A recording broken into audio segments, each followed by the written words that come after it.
Halo para investor dan trader emas, siap-siap kita akan lihat minggu ini ya. Juga perak akan kita lihat outlooknya. Persatu minggu ini panggung besar dari Bank Sentral dan drama geopolitik di mana pasar emas bersiap-siap untuk menghadapi badai kebijakan global.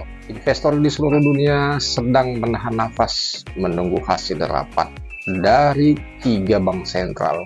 Yang pertama, The Fed, apakah Jerome Powell akan tetap hawkish atau mulai kasih sinyal pemangkasan suku bunga? Nanti kita tunggu di 30 Oktober dini hari jam 1 waktu Indonesia bagian Barat. Disusul jam 10 pagi dari BOJ, Kazuo Ueda juga akan merilis suku bunga. Christine Lagarde dari ECB juga akan mengasih update soal inflasi dan arah kebijakan jam 20:15 waktu Indonesia bagian Barat. Ditambah hari yang sama, pertemuan Trump dan Xi Jinping di Korea Selatan bisa menjadi plot twist baru dalam drama dagang Amerika Serikat Cina. Semua event ini adalah trigger utama yang bisa mengguncang harga emas dan perak minggu ini. Poin kedua yang akan kita sikapi adalah koreksi setelah 10 minggu terbang, di mana 10 minggu emas dan perak naik tanpa jeda. Akhirnya ngos-ngosan juga ya. Emas sempat cetak rekor gila di $4.398 per troy ounce, tapi langsung tumbang $266 atau 6% minus dalam satu hari.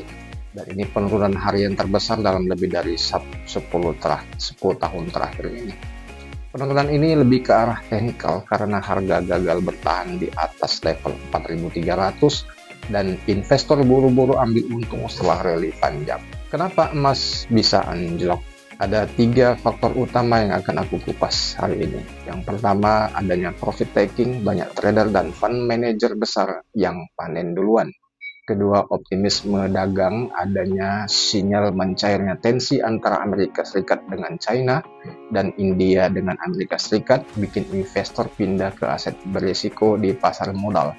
Yang ketiga, terjadi penguatan di dolar, naik, otomatis buat emas kelihatannya lebih mahal buat pembeli yang bukan non-USD. Tapi jangan salah, ini bukan tanda bearish panjang. Koreksi ini cuma rehat sejenak. Setelah lari maraton, tentunya akan pause dan akan menambah energi baru. Prospek jangka menengah ini masih bullish. Di poin keempat ini aku bahas meski adanya penurunan tajam. Tren besar emas tetap bullish karena pertama, defisit fiskal Amerika Serikat makin dalam. Kedua, bank sentral dunia makin aktif diversifikasi cadangan dari dolar ke emas.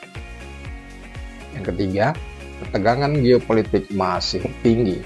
Jadi, kalau emas lagi turun, smart money justru siap-siap untuk akumulasi posisi. Ibaratnya harga diskon sebelum naik lagi masuk posisi.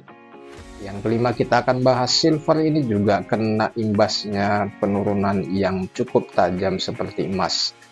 Dan tapi potensinya lebih kencang. Perak ini juga ikut nyungsep tajam kemarin, sempat jatuh 8% dalam sehari. Tapi jangan panik ya guys, fundamental perak malah ini makin kuat.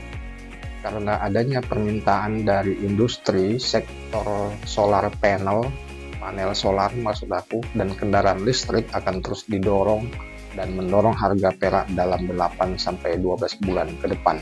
Targetnya ini perak ini bisa tembus $60 per ounce. Poin ke-6, permintaan fisik memang saat ini lemah, tapi bisa meledak nanti ya. Contohnya di India, pembeli lagi nahan diri untuk beli, nunggu harga lebih rendah. Tapi di Cina dan Singapura, pembelian mulai naik di harga diskon ini. Permintaan dari sektor retail ini memang sepi, tapi toko-toko perhiasan mengatakan kalau harga turun dikit dan terjadi musim kawin dan festival bisa bikin demand meledak lagi.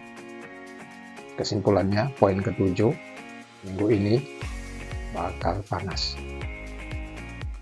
Perak dan emas mungkin masih konsolidasi atau sideways volatility, tapi arah besar masih condong bullish untuk di jangka menengah. Trader yang harian, siapin strategi scalping di area support dan resisten. Investor, Pantau area koreksi untuk akumulasi masuk posisi beli. Sebagai penutup kita di pagi hari ini, emas memang lagi goyang, tapi jangan panik ya. Kadang pasar juga butuh istirahat. Kayak kita habis profit 10 minggu, masa enggak liburan dulu sih? Selamat pagi.